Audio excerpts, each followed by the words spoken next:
It's clear from the memoirs of his secretaries that they were all in love with him. Though as far as I know, he made no attempt to seduce them. The guy had his professional boundaries well in place, good on him. But he would sleep around. When he was in marriage, he ended up sleeping with another woman and stuff. It's a very interesting situation. And now, I'm going to pop open the pictures of him when he was young. Right here, nice handsome young man. Wow.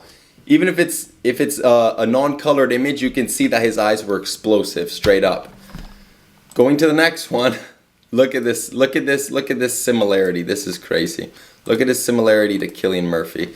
Look at that. That's a good choice of the actor. Look at that. Great thick eyebrows. He has a little bit of a recessed hairline, but it looks just fine. He has extremely explosive eye area. Good face shape, strong jaw. So he's a good looking dude.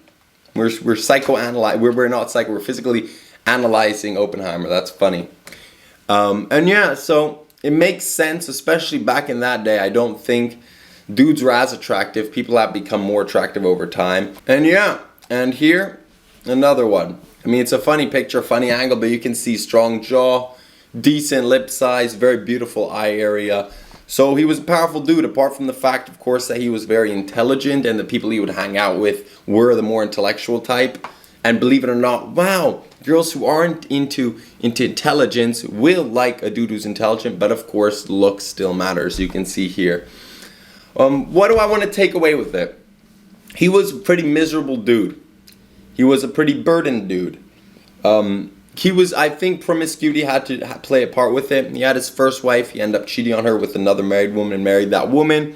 Got together with her, would still be promiscuous, would sleep with his ex-wife. Well, went to sleep with his ex-wife. And what happened? She ended up ending herself. And that threw him down a spiral of despair and depression, which is not fun for anyone who has experienced that.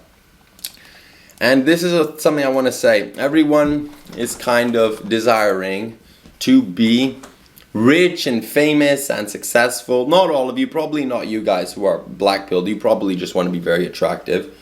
But where does that lead? You ask someone who's very successful, you see these interviews and they say, what is the thing that you enjoyed the most? Was it when you reached the goal you've been obtaining? And they always say the same thing, the process. However cliche might sound, even from my own experience with a lot of things, I'll use an example. You're playing a game and you're trying to you're trying to craft a certain item, and you've been hustling dungeons and you've been grinding to get it, and it's a little bit stressful, but you're vibing.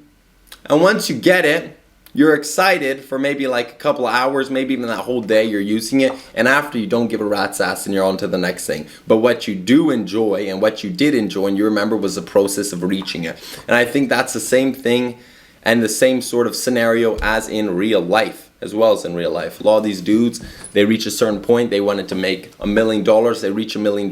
They feel empty inside. They want to reach 10 million, they reach it, they kind of feel empty. Does that mean it's bad? No, money's not inherently bad. It's a super useful tool. Having high social status isn't inherently bad. It gives you good connections, which will just compound and have the dominoes effect. But what is bad, I think, is having the obsession and thinking that those things are the exact things that will bring you happiness, when I believe that if someone got everything they wanted tomorrow, they'd fall into despair and depression. An argument I can use for that are these people who win the lotteries. They win the lottery, and after very little time, they're either in debt or they're in a mental house. They've gone crazy. They burnt all their money away, because you have to reach a certain level to be able to actually have the mental fortitude or understanding of actually being able to deal with a certain situation. I'll give you another example. You can't put a jet engine in a Fiat Cinquecento car. That just won't work. It won't be able to handle it.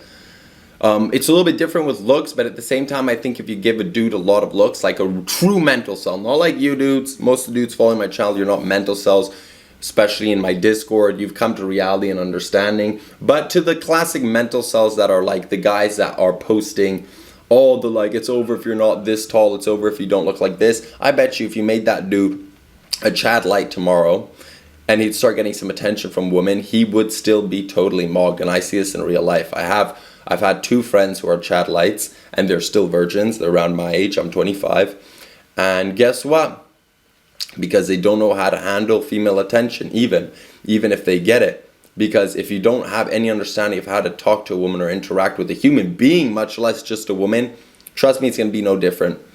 And it's funny because they think that's the straight answer to everything, and looks is definitely, I would say, on the top of like having attraction, everything, getting your foot in the door, most definitely. But if you are weird and you are an aspie and you are on the spectrum pretty intensely, guess what? A girl's just gonna go for the next Chad Light, not you, bro. So you gotta also be working on understanding how to socialize and interact with human beings. And yeah, it's funny we went from Oppenheimer to this argument, but I want to know what you guys think down below, and also comment, like, did you guys enjoy the Oppenheimer movie or what? Next video, keep an eye out for it, because it's going to be talking on the argument of looks, where I'll be taking more of a stand defending the importance of looks. Peace. Thanks for watching.